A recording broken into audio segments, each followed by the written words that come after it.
It's big for people to realize that now, like, hey, I am chasing freedom, so let me optimize for freedom along the way. These are still people working probably 5 to 8 hours a day, but they're fulfilled doing it, and then the rest of their lifestyle is really optimized too. They're not just coming home and like sitting on the couch. I totally agree. I think I'm an Austin type. You can still reach me at most hours of the day, but I have optimized for my life. I know what it would take to go and build a $100 million company, and I don't want to do that. All right, Trenton, I'm always love talking to you because you're one of the most thoughtful people that I know, successful, multiple exits, started a company called Tribe, which is a peer group that has many entrepreneurs from many walks of life joining it. And we were just talking about before this call that not only are more and more people getting into entrepreneurship, but they sometimes don't even know what game they're playing, and that can sort of be to their detriment. And you had this interesting post a little while ago about sort of the 4 types of entrepreneurship that you're seeing and why you think it might be important for people to understand what type of entrepreneur they are. Do you want to frame it up? Yeah, appreciate you having me. Yeah, it is interesting. So, been an entrepreneur for a while, and now that we have Tribe, we have this ability to see all these different entrepreneurs and what they're doing. And I'm really starting to see that I think there's a lot of different reasons people go into entrepreneurship, but there really seems to be this breakdown of 4 different types of entrepreneurs that I'm personally seeing today. And so the 4 different types, I've kind of phrased them by Geos. And so we've got sort of Main Street, we've got the Silicon Valley type, we've got the Austin type, and we've got the Tomorrowland type. And go ahead, sorry. I want to pretend like I'm smart. What do you mean by Geos, though? I don't know what that means. Geographies, so they kind of fit into almost different geographies as well, or at least their mindset sort of does and how they think about things. So like Austin type, it's literally Austin, Texas, Silicon Valley. Tomorrowland, I don't know where that is. Maybe someone's basement, some festival.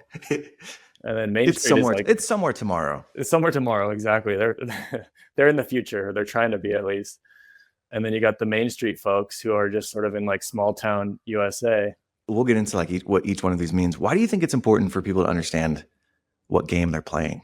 Yeah, I think people get entrepreneurship, and like truthfully, everyone's reason is different. Maybe they assume that they're all kind of the same, and they kind of have these North Stars that they need to go up these ladders and figure out how to get to those ladders in order to win the game of entrepreneurship. But everyone's goals are kind of different, and the way that they're thinking about building businesses are different as well. And that's what I'm seeing is like there's really like 4 main types. Maybe a 5th one would be like a wantrepreneur, and we can kind of throw that one out for this conversation.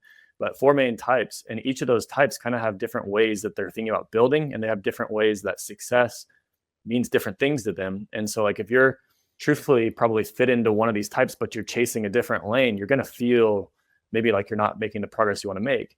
But some of the people that kind of understand the type of entrepreneur they are and play in their lane and do it the way that they want and understand their end goals, they're going to obviously have more success. I kind of think of it in terms of, it's the early or mid 1800s, and the West is just totally unexplored. And so people don't really know how to get out West. The other day we were driving through Eastern Idaho on our way to this place called Lava Hot Springs, freaking middle of nowhere, but it was amazing. It was literally hot springs that are hot by lava. That's geothermal heat, right? Like heating these hot springs. And as we were driving, we passed this road that was the old Lewis and Clark Trail, I think was the name of it. It's crazy. And I was like, what the freak? So I go and Google it, and sure enough, that was part of the Lewis and Clark Trail. So Lewis and Clark, 2 famous explorers that explored the West. But if you were starting, let's say in Chicago or somewhere that was the quote unquote frontier land in the mid 1800s, going to Seattle and going to San Diego were 2 very different trips. Yeah. And if you were setting out and you were just like, I'm going to go west, you don't necessarily know which one of those is best. Are you supposed to go, into the Rockies, north of the Rockies? Do you go under through New Mexico in the middle of the desert and try to, figure your way out through the Rio Grande? But starting with the end in mind, understanding, okay, what's my goal? Okay, I want to get to San Francisco, or I want to get to Idaho, or I want to get to San Diego, or whatever the place is really important, because it sort of dictates the path that you're going to take. And you may be somebody who's not well suited for one of those paths or the other. So that's why I like these sort of types, is it's like, okay, which one of these am I? Where am I going? And it sort of allows you then to plan out your path as an entrepreneur. Yeah, if you start just heading west, you very likely will get lost if you kind of don't understand where you're going. You might turn back. You maybe will get lucky and figure out that way, but why not use a map and actually like get there and follow it the way that you want to follow it? Well, and luckily there's been enough entrepreneurs ahead of us now where we have highways. It's pretty clear. It's pretty easy for us to understand, okay, which lane am I in? All right, that's the path I can follow. You don't have to reinvent the wheel every time. There is something fun about reinventing the wheel, but let's go through the 4 types. Which one do you want to start with? Yeah, I mean, and it's interesting because all 4 do have kind of different reasons that they're playing in different goals, but we can talk about the one that I'm seeing a lot lately. So again, the 4 types, we got Main Street, we've got Tomorrowland, we've got Austin, and then we got Silicon Valley. And I'm seeing a lot of people in what I'm calling Austin. So let me define each of these 4 first, and then we can kind of talk about them individually. But the Austin type, to me, this is a person that's definitely wanting to build a business, have fun doing it, and chase freedom. And so they're trying to chase this, like, let's make money and have some freedom and fun along the way. And like, let's live the lifestyle we want to live. So a very freeing and freedom chasing type of person. Let's talk about each one as we define them. Okay, sure. So we can just like deep dive. So like Austin, in my opinion, is what we used to call the lifestyle entrepreneur. You remember when people it was almost a pejorative. It was like, oh, well, you're just a lifestyle entrepreneur. And they would sort of knock it, which essentially meant, well, you don't have any larger ambitions. You just want to have a nice lifestyle. I'm excited to see now people are sort of recapturing that and like, yeah, I don't need $100 million exit. I just want to have a nice life. I think it's big for people to realize that now, like, hey, I am chasing freedom. So let me optimize for freedom along the way. I do think that it's not necessarily just like lifestyle kind of got a bad rap where it was like, I'm hoping to work 1 hour a day and the rest of my day is going to be on my life. Yeah. I do think a lot of these Austin types enjoy their business now. And it's because they probably optimized their lifestyle to attach to that business. I'm not seeing them be like lazy types of people that are chasing like this. I only want to work 1 or 2 or 3 hours a day. Like these are still people working probably 5 to 8 hours a day, but they're fulfilled doing it. And then the rest of their lifestyle is really optimized too. They're not just coming home and like sitting on the couch. They're really like doing the stuff they want to do. I totally agree. I think I'm an Austin type. Like I have kids that are really young. I don't want to travel. I'm not going to a bunch of different conferences. I'm not going to a bunch of different places. Like I kind of know where my boundaries are. And it's not even that I work 4 or 5 hours a day. Like I still work hard. You can still reach me at most hours of the day, but I have optimized for my life. Yep. Like, I know what it would take to go and build $100 million company, and I don't want to do that. Like that's just not something for me. And so I've kind of optimized it. Where are you? Do you think you're an Austin type? I am, but I wasn't always that way. And I've really like switched over the years. And I do think people can evolve. I actually think that they probably, maybe they do, but most of the time I don't think they start off there as an Austin type. I feel like they learn the hard way that maybe the Silicon Valley or the Tomorrowland isn't the path. And then they move over to this Austin type. Could be wrong on that. And I do think like a lot of the people that I'm seeing within Tribe are attracted to it because they're kind of in a similar boat. Not everyone, there's different types in there, but there's a lot of the folks are in there. I would say like that's probably the majority of the folks in Tribe as well. And a lot of them aren't necessarily first-time founders. Some of them are, but a lot of them aren't. For a quick flavor, full disclosure, I'm an investor in Tribe. Trenton, how many members do we have? A little over 150 at this point. And they're all over the country, right? And we're talking East Coast, West Coast, North, South. Exactly. Everywhere. Yep. It's pretty cool. Like I get to facilitate 2 of these groups. And so you just get to see what different people in different industries and different geographies work like. And we both had prior experience outside of this as well. But I agree with you. I do think that from my experience now seeing many of these individuals, the Austin type are prioritizing cash flow. Yep. Ownership and autonomy are incredibly important to them. They want to control their schedule, do what they want to do, when they want to do, with who they want to do it with. They're still ambitious. They're a bootstrapper. They're not raising money. That brand of entrepreneurship, in my opinion, is becoming more and more and more prevalent. Yep. And we're even seeing kind of a shift, in my opinion, outside of that, from SMB to this Austin type. I love this. I love that you've named this the Austin type of entrepreneur. It's awesome. Hey, I don't know if you remember this, but when we started this podcast, we entered into a social contract. I would spend time, energy, and money producing this podcast, interviewing these individuals and giving you insights into how to build, buy, start, grow your business. And you would like, subscribe, and leave me 5-star review. Now, out of that, we both get to talk to really cool people and hear really cool insights. We both get a ton of value. But I just want to help you keep your word. So would you do me a favor? Will you go leave a 5-star review for me on Apple or Spotify? It would really help. And if you want, even share this with a friend. And if you've ever been to Austin, you can kind of feel it. Like the vibes out there are a lot of the people that live there and just the way of life out there. I created a little self-quiz I'm going to pose these questions. If you're listening and you're like, I wonder which type of entrepreneur Nice. I am. At the end of each one of these, I'm going to like ask questions. All right. So ask this to yourself. Would you rather own 100% of a $5 million business than 5% of a $100 million business? Okay. So that's one question. Do you want to build something that supports your life and not take it over? Do you love experimenting, shipping, and learning in public? Maybe are you not anti-VC? You're just not sure you need it? Those are some questions you can kind of ask yourself. I think that any question you would add? No, those are pretty good. I do think like income level and just like, are you willing to go all in to get your end goal of like a certain company? Because that would be an indicator of you're not an Austin type. I think there's indicators that you are, and then there's indicators that you're not. But like even income level too, like with the Austin type, these people aren't chasing, like you said, the $100 million thing. Like to them, wealth and rich is a little bit of a different number. Probably like a $5 million business would be amazing, and I think a lot of them are looking to chase that type of business. But on average, what I'm seeing most of these people make, like take home too, I don't know, $200,000 to $500,000 a year, maybe a little bit more, maybe a little less if they're on the earlier side, but somewhere in that range probably. And then their businesses are probably worth on the low end $1 million to on the higher end 10, 15 million. Like these aren't, and they're not trying to go too much beyond that. Like they're just not at this stage of their life. And to your point, I think there's two types of Austin entrepreneurs. I think there's the mature entrepreneurs like you and I who like chase something and then realize like, I don't need that actually. I want to do this. And then there's the type who just always since day one were like, I don't need something big. I want to exactly have my lifestyle and I'm going to go and shoot for that. So, and they exist. They definitely exist. They're more grounded than I was. So, all right, let's go to the opposite end of that spectrum, the Silicon Valley type. Tell me about them. Yeah, Silicon Valley type. And I come from California. You do too, actually.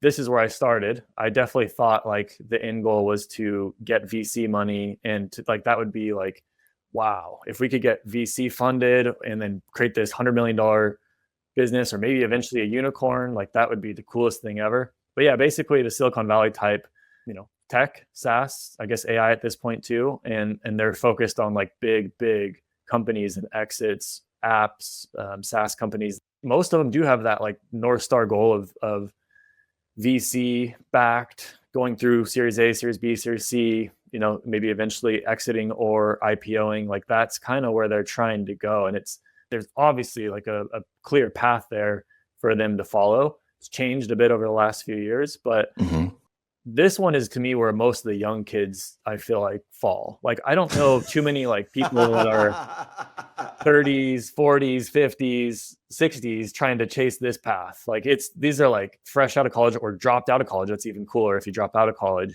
to do this and they're chasing this. But what's funny is like they're going to have two opposite ends. They're either going to be super successful or super poor. Like there's like no in between with this group, it feels like.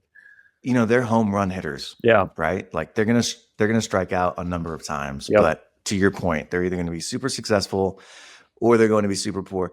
I had to laugh because that was freaking funny when you said, these are the young whippersnappers.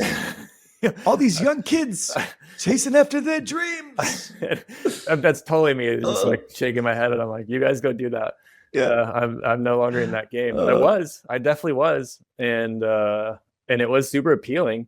But yeah, like you have to ask yourself why are you doing that? But I mean, there are some people that obviously end up like these are probably the richest people we know are from this world. Like they hit it. But for sure, I'd guess that's only a couple percent of founders actually make it that far and do well. Most fail somewhere along that path, it seems. Which is VCs in general are known for taking 10 bets on different companies and 7 of those failing within the first couple of years. So definitely odds are stacked against you. I agree with you. These are more of the high risk, high reward individuals where they're dreamers. They have a really big idea. They think they can bring it to fruition. But in order to do that, they've got to go raise money. They've got to go play in a much bigger space and a much bigger game than most of us have experience with. So it is a very different game. It's interesting because you feel like you are a part of the future. And I know we have the techno optimist, which is one of your archetypes, but you feel like you are you're changing humanity, right? Like Mm. every single one of these people that I speak with always quote Steve Jobs when Steve Jobs was like, I just wanted to make a dent in the universe. Yeah. And that's where I think they are. And I think it's very cool and you can be very ambitious. But in order to play this game, typically you've got to raise at least a couple $1 million. You've got to live in probably specific geographies. Like we're talking about large urban centers. In the past, it was the Bay Area, but now it's probably like Miami, New York, Austin, San Francisco, maybe LA as well. Yeah. And these are, in many cases, 10-year bets. They're not optimizing cash flows.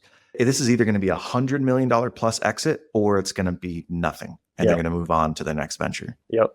Yeah, I'd agree with that. And I think that back to like, it's important for you to know what game you're playing. To your point, 10 years is probably a good, like, or more, right? Like the people that are obviously the most successful, Zuckerberg's still in his company. A lot of them just continue to be in those companies and they have to evolve throughout that. But this is a longer term play. And it's funny because I think a lot of these people are taking big risk and they're hoping that it pays off in the short term, but it definitely is a longer term play. And frankly, like the ones that win are obviously going to be a lot richer than even you or I, we've done well.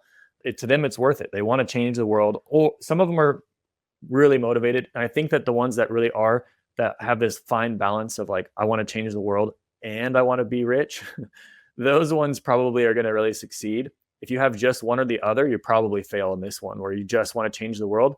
Those people often don't know how to price right, don't know how to go out and sell and market as much.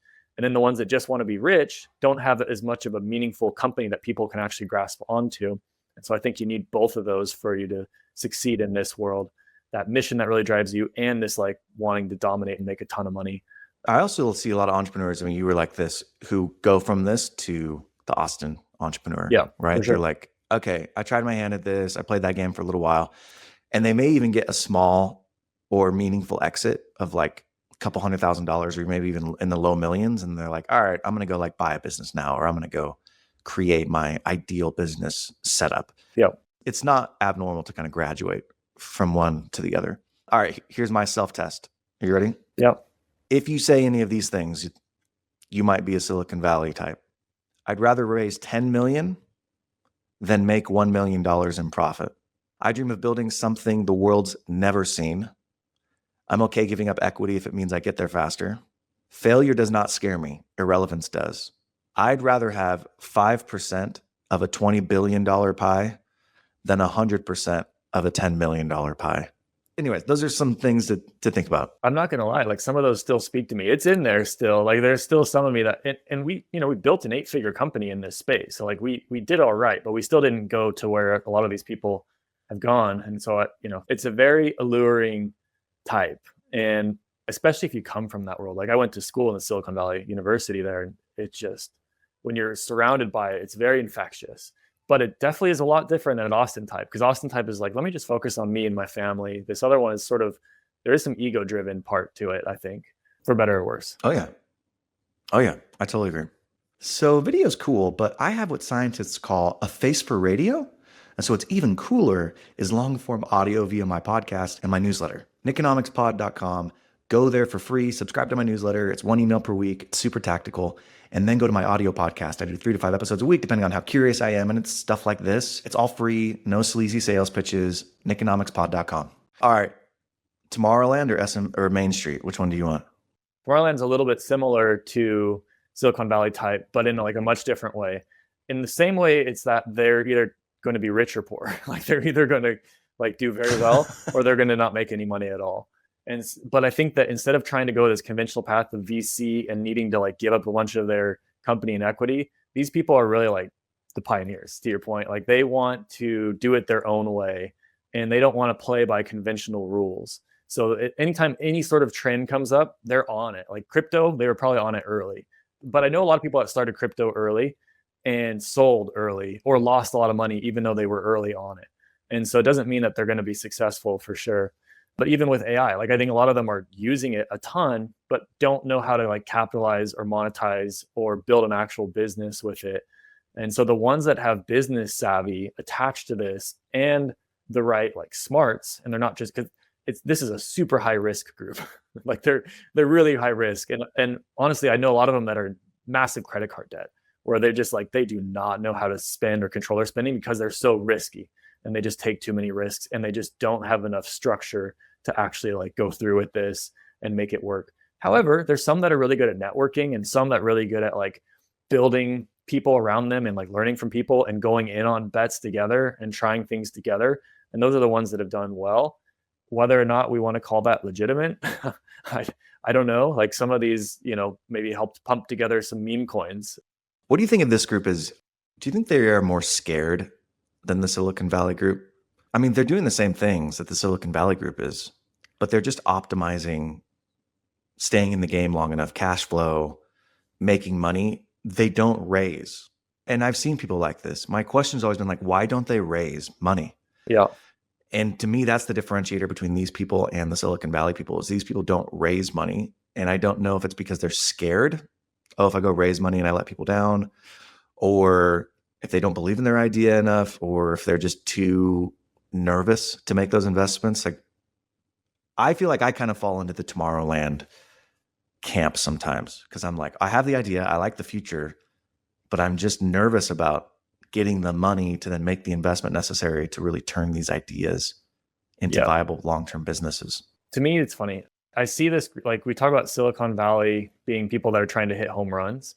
To me, this group is actually like Tomorrowland are the people that are going to the casino. And some of these people know how to count cards, and some of them like are very good at gambling and they can win. But most are just going to keep pushing those buttons and just losing money. And they're at the right place where they could potentially make a lot of money. They might even know how to do it, but very few of them are structured enough and have the know-how to actually like win at gambling, we'll call it. But it's definitely appealing because you're like, oh my gosh, the money's so fast. To me, like these are the people that are chasing quick money and being a part of something big early. And so some of them do succeed, but I would guess it's going to be even fewer than the Silicon Valley. I don't know. Yeah, hard to know. Okay, that's fair. All right, here's some self-tests. Are you ready? Yeah. I prefer building for 3 years from now, not today. I believe decentralization and automation will reshape businesses. I'm fine with massive uncertainty if the upside is there. I often quote people like Balaji, Naval, or Vitalik. Perfect. Checks out. That's pretty good. And I think that there's still people that can make money in this area. It's an interesting one. Honestly, for Tribe and what we see, this is probably where we have the least amount of people. Like there's probably maybe no one or very few of these types in there. Yeah, we have people who have tech businesses. I wouldn't say they're tech optimists. They're not this category. These people also, I will say one last thing. These guys are on social media a lot. This Tomorrowland type, they're definitely on X. They're on these social medias. They're connecting with people. Sometimes they have decent followings. They like live on their computer. That's how I see them. They're hustlers. They're on it. Hustlers. They're live streamers. They're hustlers. They're interesting. All right, here we go. The Main Street type. Tell us about the fourth category. I don't know if this one is one that people like burn out on another one and then go to this one. I feel like this one, they're almost like they get raised up and they're like, this is what the path they want to go. A lot of them truthfully are in middle America or like Main Street type of America. But basically they're doing small to medium-sized businesses, typically local, and they just want to have a good life and be involved in their community. Like they want to give back to their community. They care about their family. They want to help people. They don't care about being millionaires, most of them. Some of them will become that. But a lot of them just want to make a decent living and not have to work for someone. And so, this is HVAC, this is lawn care, this is laundromats, this is, even local marketing businesses potentially. But they're really involved in their local community. Most of these people are probably making 100 to 300,000 a year, maybe a little more if they've been in the game a long time. But this is also the point of it. They want to be in the game a long time. They're not trying to retire quick. These are people that are probably going to work until their 60s, maybe their 70s, and hopefully create these generational local businesses that their family can continue. These are also becoming appealing for people, not necessarily that were born entrepreneurs, but like that were in corporate and now want to leave corporate and want to buy a business. A lot of them are buying their way into these SMBs that are going to be basically their job for the next 20 years. And so we're seeing that also. Like this is very popular. If someone's buying a business, this is a very popular area to go buy a business. It's just attractive because you don't have to go work for the man anymore and you can do it on your own. Yeah. If I'm listening to this, I'm kind of thinking, well, what's the difference between Austin and Main Street? Yeah. They sound the same. I'm creating the lifestyle that I want. It's a small business. et cetera. How do you see the differences? I see quite a bit of difference. Like the Austin type is still chasing their own form of freedom, and they are a little more ambitious where they're trying to make a little bit more money probably than this Main Street type. The Main Street type is really focused on their local community and their local family and just like local. They're not trying to go massive and go big. Like the Austin types are still trying to mostly become millionaires.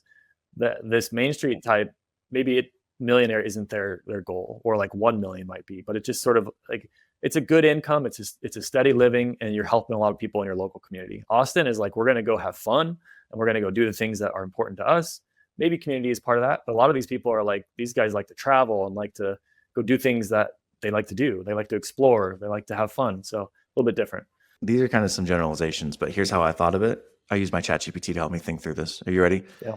The office vibe. I thought this was a funny way to put it, but I agree with it. Main Street, it's the warehouse, shop floor, contractor calls. The Austin type, co-working space, coffee shop, async, remote team. Yeah. When I read that, I was like, oh, that's absolutely it. Yeah, very much. Industries, Main Street, blue collar, services, local trades, retail, facilities. Austin type, online, tech-enabled, agencies, SaaS, media.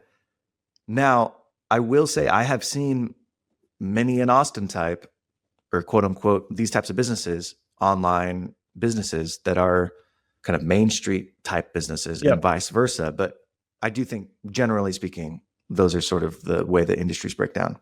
Here's one of my favorites. Ready? Tool set. Main Street's going to be playbooks, SOPs, Craigslist, Facebook Marketplace. The Austin type, Notion, Zapier, content funnels, email marketing lists.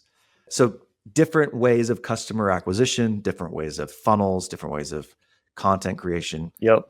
But you can kind of see those tool sets are very different. Yeah, I'd agree. And I think that's like back to this whole point of like why we're talking about this. Like I think, like, of course, there could be more, and people could be hybrids or whatever, but just knowing the game you're playing allows you to win a lot better, because you have this, like, you kind of know what are your end goals. You don't need to compare yourself agast the Silicon Valley type if you're in this other type, because you're not on the same playing field. You're trying different things. You have different tools. You have different SOPs. You have all this is different. And so it's just interesting to see all these different types and like why they're doing it, how they're doing it, what they want, what they need. It's all different, but a lot of similarities too. Here's one other framework that I like to kind of view them through. Community for the Main Street type and the Austin type. For Main Street, their community is like their local geographic community, the local PTA, schools, churches, whatever, government organizations. For the Austin type, their community are like-minded individuals. So people they met on Twitter, Facebook, Instagram, like, the digital. So that is also a very big differentiator in my mind, where it's like, where do you gravitate towards community? That serves as a differentiator for your business. Is it going to be Main Street, or is it going to be the Austin type? Okay, here are some self-test items for Main Street. If you say yes to any of these, you might be a Main Street business owner. I'd rather own a great plumbing business than a risky tech startup. I like businesses where I can talk to the customer. I've looked at business listings on BizBuySell. That's a good one. Totally. I care about owner earnings, not vanity metrics. I'd rather have $400,000 in seller discretionary earnings than chase $1 billion exit. So if any of those resonate with you, I think you might be a Main Street. Main Street type. So Austin resonated with you the most out of all these still? Man, I'm a mix of many of these, because like the Main Street resonates with me because I love local community. I think it's really cool to just be integrated with what's going on locally in your city. So I love that piece of it. Austin resonates with me because it's like, I focus on cash flow now, not enterprise value long-term. Although you're still interested in enterprise value long-term, it's not about just building. But the Tomorrowland also resonates with me in the sense that I like to be looking for what's happening next. Yeah. Because I feel like it helps me prepare and gives me an advantage. So I do like aspects of all of them. But yeah, if you were to ask me which one of these I think I resonate with the most, definitely at this point, Austin. Yeah, Austin. I could see that. What about you too? Yeah, Austin too. I mean, there's definitely a pull in me on that Silicon Valley type. Like it's conditioned in there where it pulls at me sometimes too. And so I can teeter totter, but at this stage of my life, definitely in that Austin type where I'm optimizing for freedom. One thing we didn't mention, but I think should be in here is I think the Silicon Valley type is much more competitive. It's like they want to win, and they want to win not necessarily at other people's expense, but they want to do better than other people. I wish that I had that mentality sometimes, but I don't. So like I've never really identified with the Silicon Valley piece. I don't think that's good or bad. I just think that that's a motivator for you. Then you should know that. What about, so you've built 7-figure businesses, you've had exits. While you were building those, did you feel like you've been the same kind of the whole way through, or you've always been sort of optimizing for freedom? That's a really good question. I don't think that I knew what entrepreneurship was or what I wanted to do early on. I think when I got into entrepreneurship, I thought, oh, I've got to buy a business and then I've got to run it and turn it into this scale in order for it to be successful. Because that's all I had seen in healthcare. It's got to be a 7-figure business, 8-figure business in order for you as the owner to be making really good money. Yeah. Since I've left those businesses, though, in the healthcare space in particular, I've realized, man, there are some agency businesses where you can make $800,000 a year in top line and $600,000 a year in bottom line. Top line to me isn't nearly as important as it used to be. And so that's definitely changed for me. But I've always been the type where I just wanted to prioritize my curiosity. It's like, well, what was interesting, what keeps me satisfied intellectually, that's where I want to go. And I've kind of always been the same. What about you? There's probably like some emotional childhood issues, but I always wanted to prove that I could do something cool or like build some sort of movement at the beginning. And then after doing that, burned out really hard. But like a lot of my drive was to kind of just prove myself or prove that I could do it or prove that this company had legs. And so that Who was did you want to prove it to? Oh, you're getting into family therapy here, but I'd say like there's some probably from my dad. I think that there was just not a lot of approval in general what I was doing throughout the years. And it's funny, even as an entrepreneur, it wasn't until like our company was doing multi-millions, and I think we got featured on the Inc. 5,000 that he was like, I told you could do it the whole time. Like it wasn't until like pretty good success that he started to come around a little bit, and we have a much better relationship now. But probably some of that and like other family members, and I was shy in school. I moved around a lot and probably wanting to fit in and or like do something there. So that drove me for a while, and it worked. But it was very shallow and burned out to doing it, truthfully, and then realigned with my values, which is where it shifted quite a bit over the years. I've always prioritized collaboration. I enjoy going at it with people together as opposed to by myself. The wins are not nearly as sweet and the losses are not nearly as bitter when you're with a team as opposed to by yourself. So I just never had that drive of like, oh, I'm gonna prove everybody wrong. Like I said, I wish that I had it sometimes because I envy those people who are just such hard chargers. But for me, it was always what could we build together? What could we build that would optimize our relationship or like our outcomes? And again, I don't think that's good or bad. I just think in the same way, identifying these 4 types as an entrepreneur, like you should recognize what motivates you, what's important to you. Do you like to win together? Do you like to win by yourself? Do you like to build teams? Do you not like to build? Are you an introvert? Are you an extrovert? Like just getting to know yourself is so valuable before you actually jump into it. 100%. And I would say like, I also prioritize teams. So like Helpware is a couple thousand employee company. And like, to me, I would rather have the team doing well together than me myself. It became about this, like still wanting to prove that we as a company could compete against these Goliaths. That was what it started to become. Yeah. It's so much sweeter with the team. I've always done that. And honestly, to my detriment, probably where I give up too much equity or don't take much take home pay because I want to make sure that we're building that team. But again, which game are you playing, and understand that will help you to optimize this a lot better. Yeah, I totally agree. What are you seeing as like the overall sentiment right now amongst entrepreneurs? There's a lot of uncertainty. Obviously, we're coming out of COVID, which changed everything. And now we've got a lot of uncertainty internationally with trade, with AI coming into the picture. Is there a lot of scared entrepreneurs out there? Are there a lot of excited entrepreneurs? Like, what are you seeing within Tribe? Yeah, it's interesting.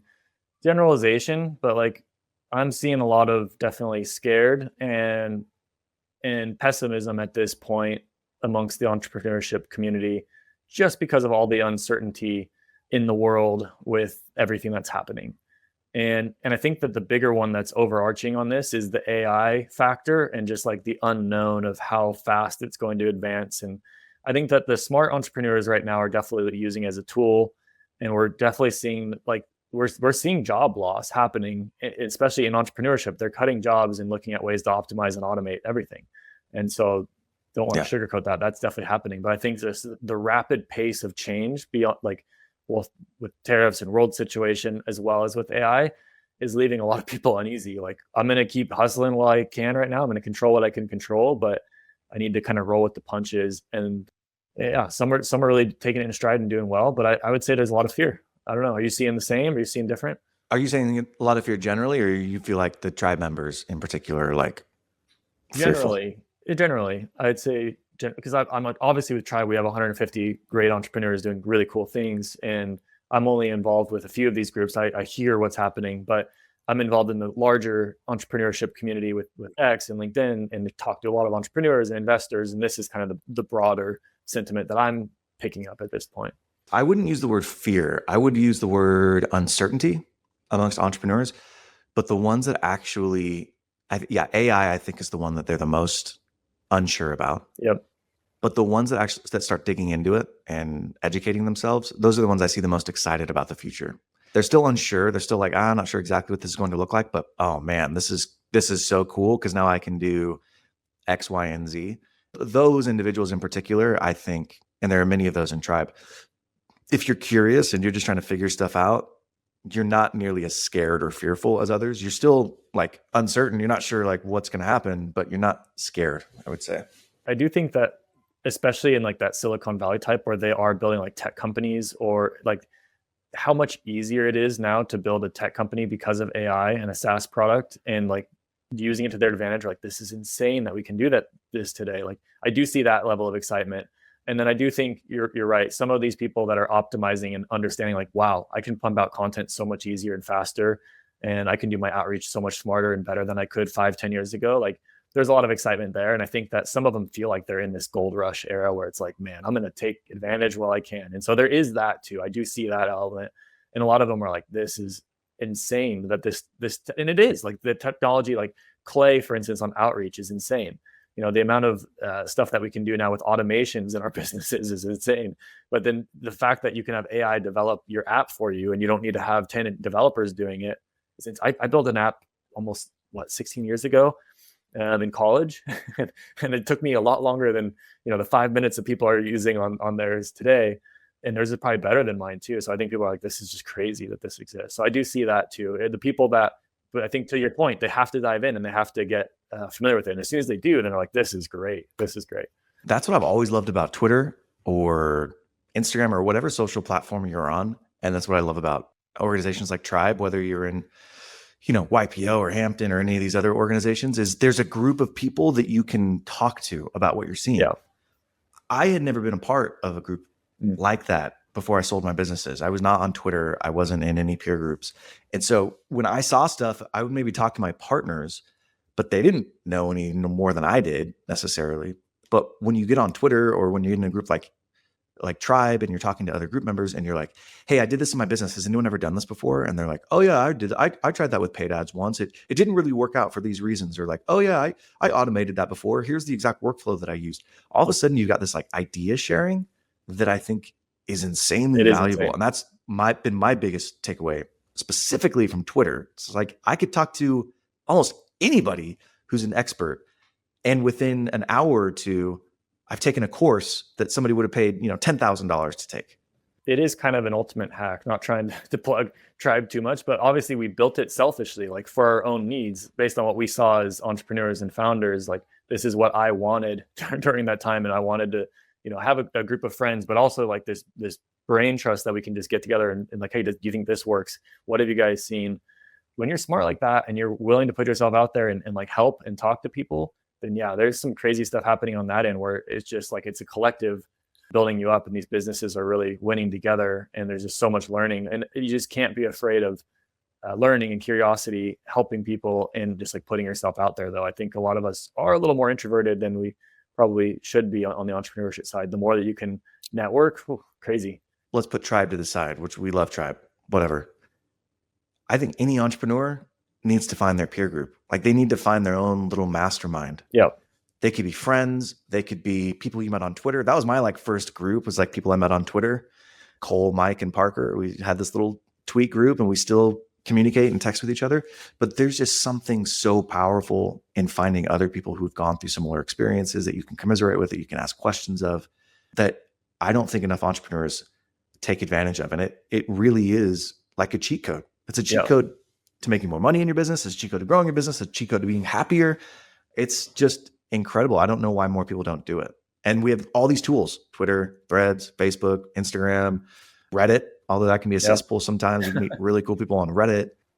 Obviously, communities like we're talking about that we started, but it's all out there. Yeah. Just go get it. Yeah.